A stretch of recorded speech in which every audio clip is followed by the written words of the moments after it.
Space में कुछ अजीब चीज तो हो रही थी। कैरल डैनवर्स यानी कैप्टन मार्वल उसी तरफ बढ़ते हुए कहती है, डैनवर्स टू स्टेशन, मैं फील्ड एनालिसिस पे निकली हूँ, क्या कोई इन्फो है? तो स्टेशन के अंदर से कोई कहता है, सुपरनोवा टेरिटरी के आसपास एनर्जी लेवल अभी भी बढ़ रहे हैं। हर एक में हिरोशिमा में हुए ब्लास्ट से कई करोड़ गुना ज्यादा ताकत है। ध्यान से कैप्टन, पता नहीं ये क्या चीज है, पर अगर देखा जाए तो क्वांटम डिवीजन थ्योरी के हिसाब से किसी तरह का टेलीपोर्टेशन डोर लग रहा है। लेकिन सच बोलूं तो ये इतने बड़े साइज में होना इम्पॉसिबल है। कैप्टन मार्वल उन चीजों में से एक की तरफ बढ़ रही थी। उसने कहा, मेरी नजर एक पे है और मुझे लगता है तुमने जो बोला वो शायद पॉसिबल है। बिकॉज कैरल उस पोर्टल के बिल्कुल पास थी। वेल, ये जो कुछ भी है, मैं अपने पोजीशन पे पहुंच चुकी हूँ। स्टेशन से जवाब आया, एनर्जी लेवल तेजी से बढ़ रहे हैं। ये भी इतना ज्यादा हो चुका कि हमारे इंस्ट्रूमेंट भी इसे मेजर नहीं कर पा रहे। डैनवर्स, तुम्हें वहां से निकलना होगा। गाइस, कुछ तो स्पेस में हो रहा था। कैप्टन मार्वल उसे टोकते हुए कहती है, रुको, मेरी बात सुनो, ग्लोबल अलार्म ऑन कर दो, ये कोई एलियन सेना नहीं है। गाइस, कैप्टन मार्वल एक बड़े से हाथ को उस पोर्टल से बाहर आते हुए देख रही थी। उसने फिर से कहा, बजा दो अलार्म, अभी के अभी।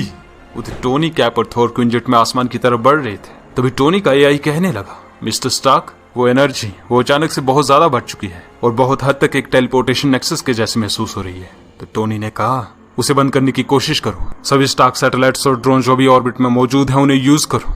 एआई ने जवाब दिया, मैं ये करने की कोशिश कर रही हूँ सर, लेकिन लगता है इससे काम नहीं बनेगा। जिस भी वजह से ये हो रहा है, ये आज तक की सबसे एडवांस टेक्नोलॉजी है। तो कैप्टन ने कहा, हमें वहां ऊपर जाना होगा। टोनी ने जवाब दिया, तुमने मुझे एक गांव के बाहर में बुलाया था, चांद पे नहीं। ये क्वीन जेट स्पेस में जाने के लिए नहीं बना है। तो थॉर ने कहा, लेकिन मैं जा सकता हूँ। टोनी से रोकते हुए कहता है, नहीं रुको, हमें वहां ऊपर जाने की जरूरत नहीं पड़ेगी। वो चीज जो उस पोर्टल से निकली थी वो ऑलरेडी हमारी तरफ ही बढ़ रही है।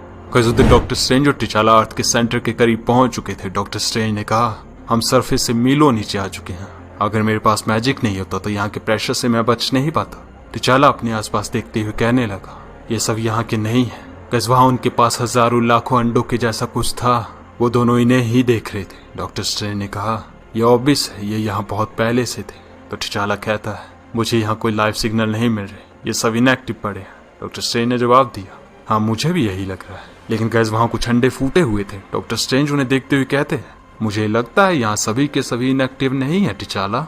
उधर गैस दूसरी तरफ रोबी यानी घोस्ट राइडर अभी भी अपनी कार को चेक कर रहा था। वो बहुत ही ज्यादा परेशान है। उसने कहा, मैं 3 दिनों से सोया नहीं हूँ क्योंकि मुझे ये नहीं पता कि जब मैं सोने जाऊंगा तो क्या होगा। मुझे तुमसे डर लगने लगा है। पिछली बार तो मुझे अफ्रीका ले गए थे और फिर उस पागल स्टार बैंड आदि मानव से लड़ना पड़ा था। पता नहीं तुम मुझे क्या बना दोगे। एक ऐसा लड़का जो अपनी डीमन पोजेस्ड गाड़ी में भटकता फिरता है, शायद पिंटो चलाता तो ऐसा नहीं होता। बस रोबी ये सब बातें कर ही रहा है, तभी वहां जमीन फटने लगी।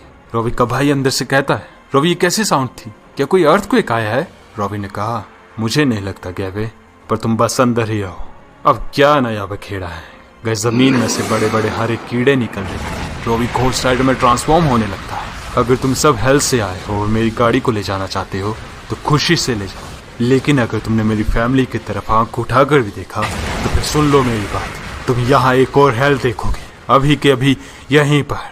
गाइस, उधर दूसरी तरफ डॉक्टर स्ट्रेंज और ब्लैक पैंथर की उस गुफा में कुछ हो रहा था। ब्लैक पैंथर ने कहा, यहाँ कुछ अजीब है स्ट्रेंज, अल्फा फ्लाइट का ग्लोबल अलार्म अभी भी ट्रिगर हुआ है, ऑर्बिट में से कुछ धरती की तरफ आ रहा है। जिसके जवाब में स्ट्रेंज ने कहा, और यहाँ पे भी कुछ होने वाला है। मेरी स्ट्रेंज सेंस मुझे बता रही है कुछ खतरनाक होने वाला है। तो चला, हमें यहाँ से चलना चाहिए। गाइस, वहां अंडों में कुछ होने लगा, उनमें कीड़े जैसी कुछ चीजें निकल रही थी। वो दोनों ये देख चुके थे। टिचाला कहता है, हाँ शायद तुम सही कह रहे हो स्ट्रेंज, हमें निकलना चाहिए। गाइस, उधर पैरेलल में क्विंजेट स्पेस में आई उस चीज के साथ नीचे आ जाता है। टोनी कहने लगा, ये नीचे आ रहा है, सब पकड़े रहो। कैप्टन हैरान थे। उन्होंने कहा, ये चीज आखिर ये है क्या? तब थॉर कहता है, इस दुनिया की नहीं है, ये तो पक्का है। टोनी को कंफर्म हो चुका था, वो चीज हडसन नदी के किनारे गिरी है। मैं क्विंजेट को नीचे ले जा रहा हूँ। और गैस फिर वो एक बड़ी सी बॉडी के सामने थे। अंदर से थॉर ये देखकर कहने लगा, यह मेरे की हड्डियों की कसम, ये तो एक सेलेस्टियल है, एक एंशिएंट रेस जो स्टार से पैदा हुए थे। ये वर्ल्ड्स को जज करते और फिर उन्हें तबाह कर देते। तो टोनी कहता है, पर वहां देखो, ये अकेला नहीं है। गैस, कैप्टन मार्वल उस बॉडी के साथ नीचे आ चुकी थी। हाय गाइस, लगता है तुम लोगों ने इकट्ठा होने के लिए सही वक्त चुना है। टोनी हैरान था। उसने कहा कि तुमने अभी अभी एक सेलेस्टियल को मार डाला। जिसके जवाब में कैरल ने कहा, नहीं, ये इस तरफ आने से पहले ही मर चुका था, मैंने बस इसे टाइम स्क्वायर में गिरने से रोका। गैस, कैप्टन मार्वल वहां से जाने लगी, लेकिन तभी वो कहती है, अभी यहाँ खड़े होने का टाइम नहीं है। वो चीज जो उस पोर्टल से निकली थी, बाहर ऐसे हिस्सों और हैं। गैस, आसमान से सेलेस्टियल्स की बॉडीज नीचे गिर रही थी अल्फा फ्लाइट की ग्लोबल वार्निंग का मैसेज हर जगह से सुनाई दे रहा था। वो सबको बता रहे थे करीब 2000 फुट की बॉडीज आसमान से नीचे गिर रही है। सरफेस पर जो कोई भी है, जो भी हमें सुन सकता है, खुद को तैयार करो। हमने हर तरह की मिसाइल्स इन बॉडीज पर मारने की कोशिश की, लेकिन इन्हें एक खरोंच तक नहीं आई। हमें नहीं पता आगे क्या होगा। गॉड तुम सबके साथ रहे पीपल ऑफ अर्थ। अगर आज के बाद कोई गॉड बचा भी तो। टोनी ने कहा, थॉर तुम जाओ। थॉर उठते हुए कहता है, डैम इट, मैं अपनी कुल्हाड़ी ले आता तो अच्छा होता, ओडिन की दाढ़ी की कसम। टोनी अपने आर्मर को सम्मन करते हुए कैप से कहने लगा, सेलेस्टियल्स की डेड बॉडीज की बारिश हो रही है स्टीव। पता है मैं हर वो चीज देख चुका हूं जिसकी कभी पॉसिबिलिटी हो सकती है, लेकिन ये बहुत डरावना है। मैंने पहले भी इन सेलेस्टियल्स को देखा है। एक चुटकी में इस धरती को मिटाने की पावर रखते हैं। अगर ये सेलेस्टियल्स इतने ताकतवर होने के बाद भी मर सकते हैं, तब एक सवाल सोचकर भी डर लगता है स्टीव, कौन इनसे भी ताकतवर है जिसने इन्हें मारा होगा। और उन बॉडीज की तरफ बढ़ ही रहा था कि तभी किसी से टकराकर दूर जा गिरा। स्टीव और टोनी ये देखकर और भी ज्यादा हैरान रह गए। स्टीव ने कहा, लगता है तुम्हारे सवाल ने तुम्हें जवाब दे दिया टोनी। बस वो सब इस वक्त डार्क पावर से भरे बींग्स के सामने खड़े थे, जो शायद सेलेस्टियल से भी ज्यादा ताकतवर है। तो गैस पैरेलल में ही घोस्ट राइड उन क्रीचर्स को मारे जा रहा था। अभी तक उसे कोई आइडिया नहीं है कि अर्थ पर क्या हो रहा है। वो तो इन सब के लिए अपनी कार को जिम्मेदार मान रहा था। पर तभी घर से उसके भाई ने उसे आवाज दी, रॉबिन न्यूज में बता रहे हैं आसमान से बड़ी बड़ी डेड बॉडीज नीचे गिर रही है। बाहर क्या चल रहा है रॉबी? तो रॉबी कहता है, तुम बस अंदर रहो गैबे, मैं जल्द ही लौट आऊंगा जैसे ही मुझे पता चल जाए कि ये सब हो क्या रहा है। और फिर वो अपनी कार में बैठकर कहीं जाने लगा।